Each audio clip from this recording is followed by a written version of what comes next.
Ang Kabikulan ay maraming lugar na mapapasyalan at samantalahin na po nating habang bakasyon ng mga bata at hindi pa nag-uulan.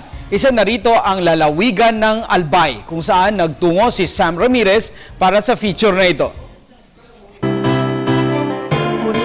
Sa mahigit na 7,000 isla at sa 80 probinsya sa Pilipinas, napili ang Albay bilang Summer Destination of the Year ng Philippine Tour Operators Association.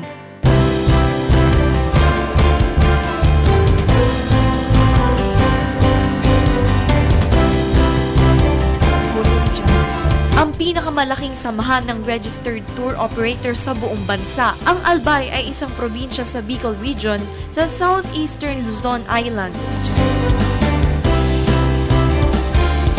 Malaki ang naiambag ng probinsya sa bilang ng turista. Noong nakaraang taon ay dito naitala ang pinakamataas na growth rate na pumalo sa 49%. Ang Albay din ang tinaguriang Global Tourist Destination sa katatapos lang na ITB Berlin Tourism Fair sa Germany.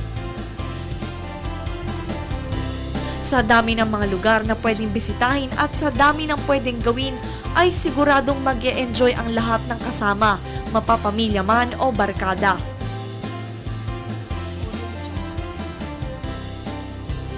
Kilala din ang probinsya bilang land of beauty pageants and beauty queens.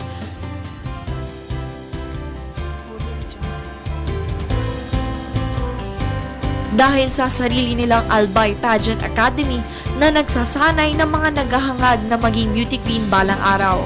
Sa ngayon ay idinaraos sa Albay ang isang buwang selebrasyon ng Magayon Festival 2013. Kaya siksik sa iba't ibang aktibidades ang nag-iintay para sa mga gustong makisalo.